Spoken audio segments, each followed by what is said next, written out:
David Goggins is an introverted, soft kid that got beat up growing up and mindset had to lie to create friends, to get friends, to be accepted. My life has really been about two people. Very scary, but two people. I had to invent a whole nother human being to get outside of my comfort zone. And that human being became Goggins. Goggins is like the guy that walks out of the phone booth. He's like that Superman that walks out of the phone booth. And I was talking to my fiance today about, it's strange how sometimes I have a conversation between David Goggins, and Goggins will tell David Goggins about the shit he's done. And David Goggins like, what the hell, man? Why are you doing that? That's nuts. So kind of this battle between trying to find more of yourself, knowing that the real you is afraid, likes comfort, likes living in a world that likes to pat you on the back, give you the things that you want to hear, not the things that you have to hear to get better. So that's where all this kind of started from. And when people hear this podcast, they're going to hear a lot of things that they're going to want to put a title on me. They're going to definitely want to put a title on me to make themselves feel better. I asked them during this podcast, do not do that. Do not look at what you're going to hear. Put a title on me, because basically what you're doing is you're giving yourself a get out of jail free card. That's all you're doing. So all you're doing is saying this guy was some super freak. He found some super thing in his brain that was locked up. He unleashed it and became this guy. It's a fucking lie. Because every day I wake up, I dread the day. I dread the day of what I'm going to bring on myself to get better. It appeared the first time I was 17. And we'll get to that, but it really appeared when I gained about 125 pounds. I went from 175 to 300 pounds almost. And lowest part of my life, I was making no money. I was spraying for cockroaches, and all this stuff was just coming on me. And I was like, I have to find something. And Goggins came out. Like through all my insecurities, all my fears, all my doubts, all my introverted ways. I used to stutter real bad. Everything I did, I had to find strength in that. And that's when it happened, about 24 years old. That happened about 7 times. Okay. So I give people like the quick version. Right. The quick version, I give them 1 episode. This is about 2 weeks. And in my book, I go through it. I sit on the couch, saw this show on Discovery Channel, and that started the process of, I think I want to be a Navy SEAL. So I started calling up different recruiters, walking into, some guy said to me, you're fat and you're black. So that kind of went on for a while, and until I met one recruiter. And one recruiter saw something in me that no one else saw and gave me a shot. So basically I walked in, I had about 3 months, a little less than 3 months to lose 106 pounds.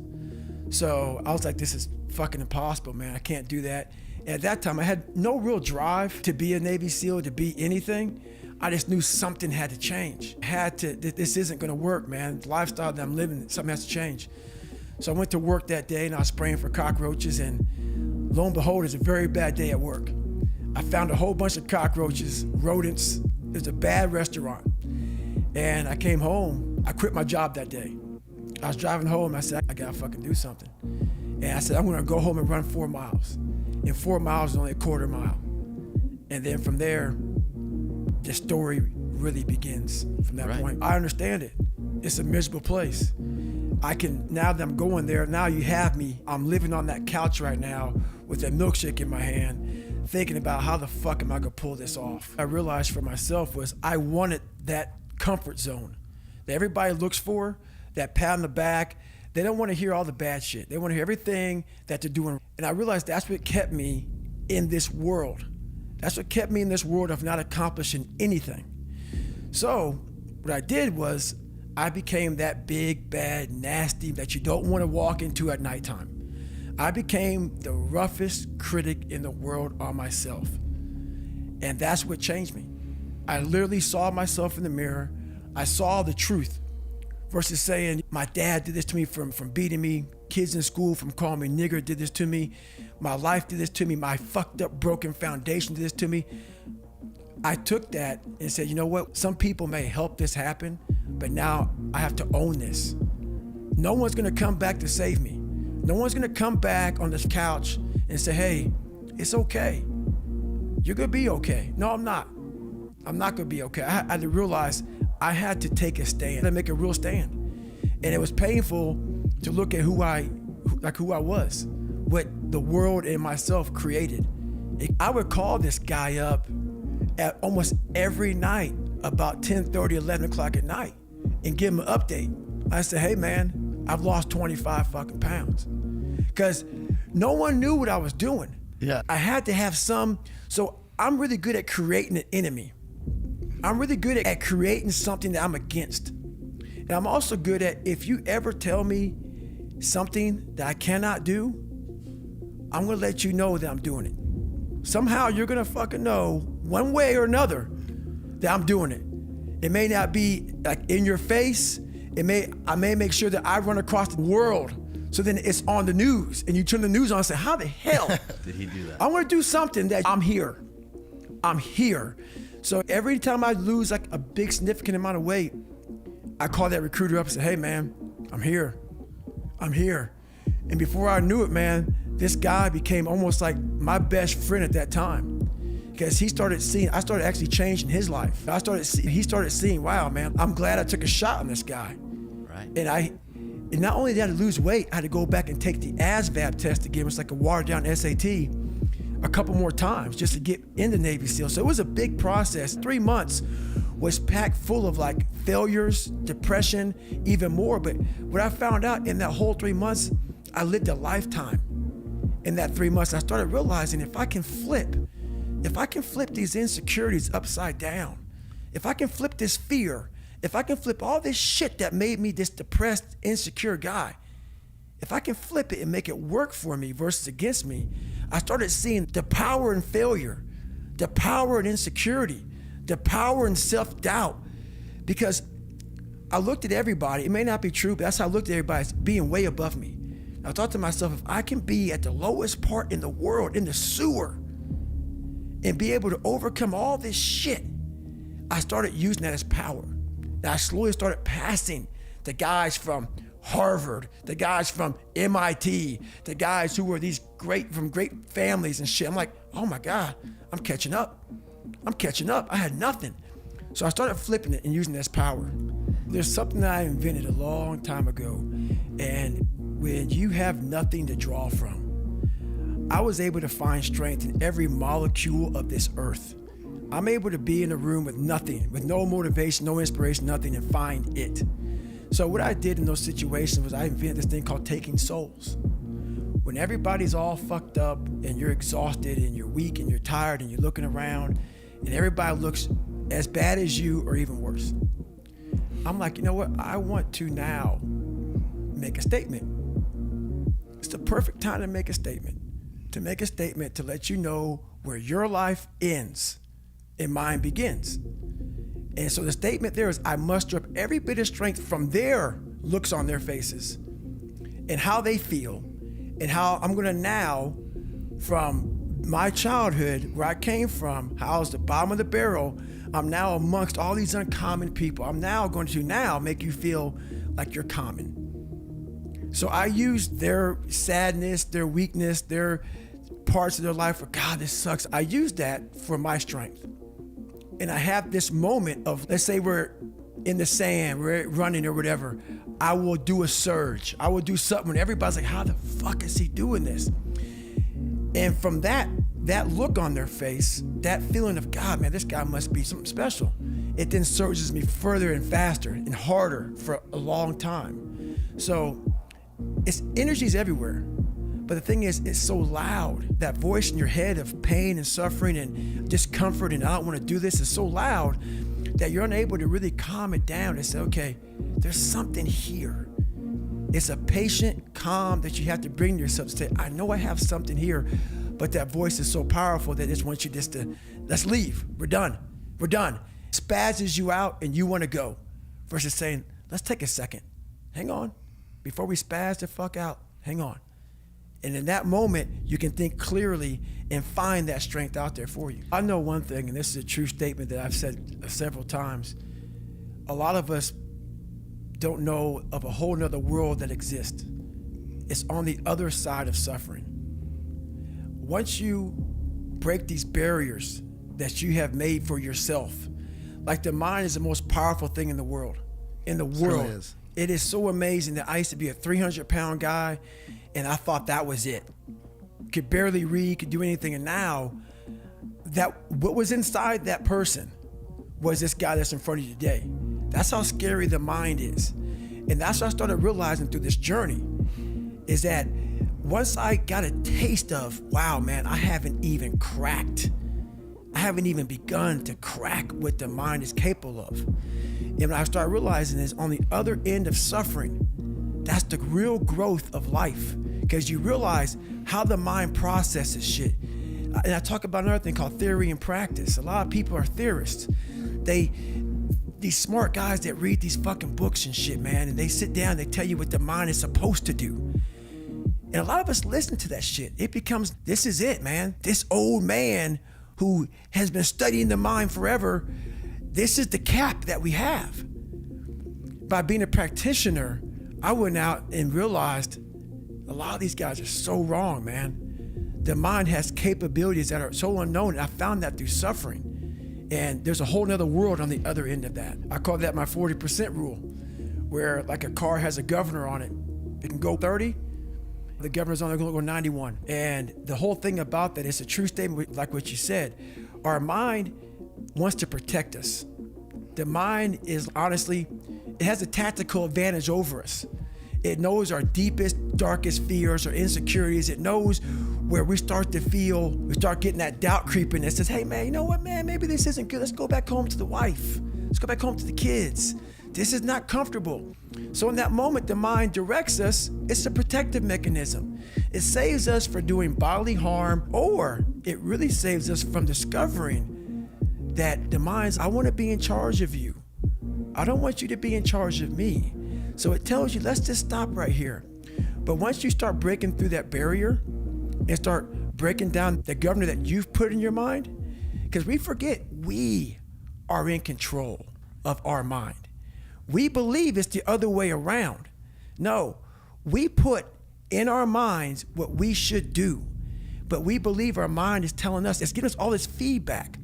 We have to reprogram it and tell us, we're good, we got it. This sucks, but it's okay. The first big thing is, once again, it goes back to open-mindedness.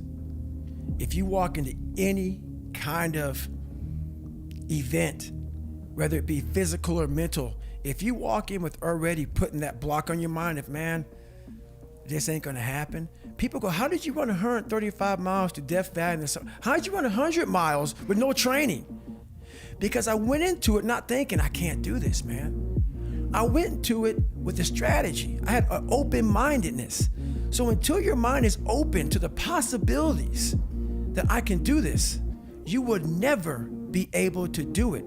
Once the mind starts to believe it can be achieved, only then does it start to break down tactically how we can do this. Until then, you're gonna always lose. I have so many conversations in my mind because so many times I want to quit. But this is what it is. This is what I figured out. I was so afraid of myself that I had to figure out, I became a master of my mind. People, when you're afraid of something, you have to master it. That's how you start to overcome it. So what I realized, when I get to that point where I want to quit, everybody, they get to the point where they want to quit. This is what happens. The mind tells you, let's go home. Let's take a warm shower. Let's get some food. This is not right. This is that. If you cannot answer the questions at that moment, because your mind's gonna start giving you all these questions. And if you can't answer them, you're going to quit. What I realized, my mind would come creeping in. Like when I was doing 4,030 pull-ups at 2,000 pull-ups and my hands were ripped open, my mind said, look, brother, we've done all these other things. You've proven yourself. You're good. If I didn't have the answer to respond to my mind and say why I'm here, why I'm doing this, you will always lose that fight. You have to have the response to what your mind is going to tell you. And another thing about that is self-talk. A lot of people have these big four on mental toughness. All that shit is crap. About self-talk, visualization. It's true. But the thing about self-talk and all these things, They ask me, what do you think about when you're on mile 100 of a 205-mile run? What are you thinking about when you realize you've run for 24 hours and you have 24 more hours to run and you have another 105 miles? What goes through your mind? What do you say to yourself? I want to know. A lot of people think self-talk works. It does, but it doesn't work without the suffering before your mind starts saying we need self-talk. So what I tell myself is I go back to the months and years of preparation to get to that day. And I'm telling myself, the 3:30 in the morning, and I'm looking at my shoes and I want to go out there and run 30 miles.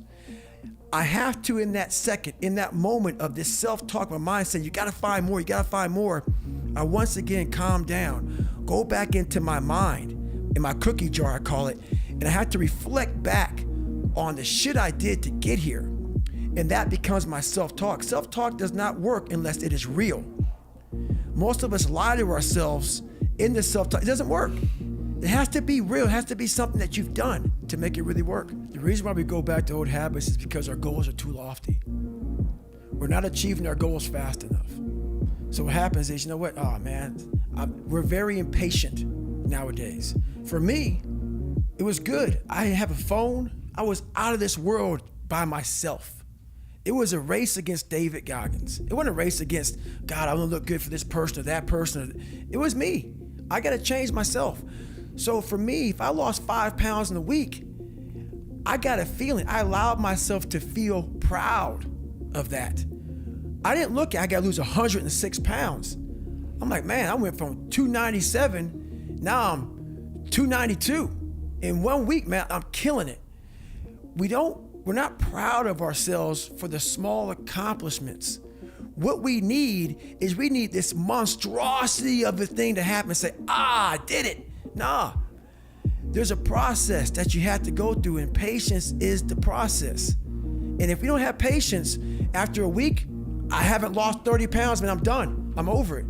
So that's what I found out with people, man. They're not patient enough to realize and to enjoy the moment, not live in it, just enjoy it. There's no finish line in life, but enjoy that moment. Roger that, man, I lost 5. Let me go 10 next week. So that's the whole thing about it. That's how people lose it. You know what? Being accepted is one thing that killed me. And you have to learn, what do you want in your life? We have so much influence coming at us that we are so lost. We don't know what we want to do because we don't spend enough time with ourselves. You have to learn to shut off a phone, shut off a computer, shut off a TV. And it's okay to sit in a room by yourself in a chair and just think about you, where I want to be, where do I see myself tomorrow, the next year from that. And it takes a lot of self-discipline to be able to do that nowadays, because you want to be so attached to everything. You want to be so caught up with the world. The world's moving too fast. The world's moving so fast that you're trying to keep up to the point where you lose yourself in the world. So you have to take that time and go to that dark place in your mind and discover who you are. It's an endless process. Endless process. All that shit that I went through in my life to get here today, it is tattooed. It is tattooed in my brain. Every day I wake up, I am constantly battling that person that is like, man, back in the day, this happened to you, man. Like, you got called nigger so many times, and your dad beat the shit out of you, man, and you couldn't read, and this daggone junior year. All these things start to creep up, even now where you're at today. Every day, you're having to constantly battle. It's not as bad as it used to be by any means, but that person's still there. That person always lives. That's the point about, you have to continue to always challenge yourself every day. Now, there are really no small victories now for me, because what happens is once you transform yourself, and even though I'm not running from myself, I'm constantly facing myself. I'm constantly battling myself. I'm not running from them anymore. I used to, but now I'm constantly battling them. So now what happens is, once you get to a point in your life where you're able to be on a podcast or be on a TV show and tell everybody how fucked up you are, I will answer any question you want about me. Anything I did, anything bad, good, ugly, I will tell you. When you get to that point in your life, that's where your real journey begins. And you no longer have to have a small victory to keep you going. you now realize what your purpose in life is. And you realize all this shit's just part of it. But at first, you need all these different tactics to keep you going because you haven't figured it out yet. Once you figure out that you're in a race amongst billions of people that live in this world, you're in a race by yourself. You have a purpose, and it's your purpose, not everybody else's purpose. It is your purpose and only your purpose, and it's your race. So then you're like, hey man, I'm doing my thing. I'm doing it to the best of my ability. What's next? There's no longer these small increments to get through life. Because once you figure out why you're here, it just becomes a process.